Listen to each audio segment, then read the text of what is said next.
इनके ऊपर कोर्ट ने स्वयं यानी कि हाई कोर्ट जबलपुर ने इनके विषय में यह टिप्पणी की है कि इस व्यक्ति को किस आधार पर बाणसागर परियोजना जो रीवा संभाग को एक तरह से पानी उपलब्ध करवाएगी, ये स्कीम बहुत पुरानी है, इसके बारे में कोई नई बात नहीं है। लेकिन हमारे रीवा जिले के जो किसान हैं और लोग हैं, शायद उनको बहुत कम ये जानकारी होगी कि जो बाणसागर परियोजना है उसमें से जो त्योंथर बहाव परियोजना है, जिसमें से 40,050 हेक्टेयर सिंचाई क्षेत्र डेवलप किया जाना था। वर्ष 2023 में 13 में इसकी निविदा हुई थी। और फिर इसी तरह से एक माइक्रो इरिगेशन 800 करोड़ की है जो नई गढ़ी की परियोजना है, उसके अनुसार भी बहुत सारा काम यहाँ पर किया जाना है, जिसमें से बहुत सारा वंचित जो क्षेत्र है उसमें डेवलप किया जाना है। इन सब को लेकर के एक सबसे विचित्र बात यह है कि रीवा जिले में अभी तक जो मुख्य अभियंता हुए हैं, मुख्य अभियंता ये बहुत ही विवादास्पद रहे हैं। जैसे एक सीएम त्रिपाठी मुख्य अभियंता हैं, ये गंगा कछार जल संसाधन विभाग के, इनकी पूरी कार्य प्रणाली जो है हमेशा ही प्रश्न के दायरे में रही है। सबसे बड़ी बात यह है कि इनके ऊपर एफआईआर भी है बाणसागर परियोजना को लेकर के।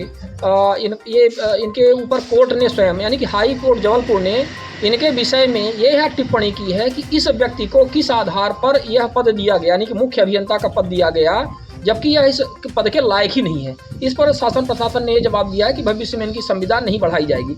अब आप ये सोचिए कि एचईएस इंफ्रास्ट्रक्चर को जिसको ब्लैक लिस्ट किया गया, जिस कंपनी को, जो कंपनी 3 वर्ष में 40,000 हेक्टेयर जल क्षेत्र विकसित करना था, सिंचाई क्षेत्र, उसने मात्र 15,000 हेक्टेयर भी सही तरीके से नहीं विकसित कर पाई और 9 साल का समय लगा, उसको इन्होंने ब्लैक लिस्ट किया। ब्लैक लिस्ट करने के बाद सवाल उठने लगे कि आखिर जब 4 वर्ष आप उस पद पर थे, मुख्य अभियंता के पद पर थे, 2 बार आपकी संविदा बढ़ाई गई, आप रिटायर होने के बाद आपकी संविदा बढ़ाई जा रही है, आप एक अक्षम चीफ इंजीनियर के तौर पर यहाँ पर रहे हैं, आपके ऊपर भ्रष्टाचार के बहुत गंभीर आरोप हैं, तो आखिर किस आधार पर आपने इसके ऊपर कोई जुर्माना नहीं लगाया? जब आप थे, आपके पहले भी चीफ इंजीनियर थे, उन्होंने भी जुर्माना नहीं लगाया। क्या ब्लैक लिस्ट करना एक अंतिम विकल्प है? ब्लैक लिस्ट आपने किया, लेकिन उसमें सवाल उठते हैं कि आखिर क्या नेगोशिएशन आपका नहीं हो पाया जिसकी वजह से आपने उसको ब्लैक लिस्ट कर दिया।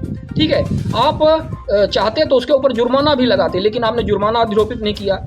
अब इसके बाद फिर इस कंपनी ने जा करके जल संसाधन विभाग तुलसी नगर में जो प्रमुख अभियंता थे यहाँ पर मदन सिंह डाबर, इनसे इन्होंने इसमें रिलीफ पाई है और इनका निलंबन बहाल हुआ है। तो हम सबसे बड़ा सवाल यही करते हैं कि जो मुख्य अभियंता हैं, इनकी कार्यप्रणाली को देखा जाए। जब तक एक अच्छा मुख्य अभियंता रीवा को नहीं मिलेगा जल संसाधन विभाग में, तब तक रीवा जिले में कोई भी सिंचाई परियोजना कभी भी सही तरीके से लागू नहीं हो पाएगी।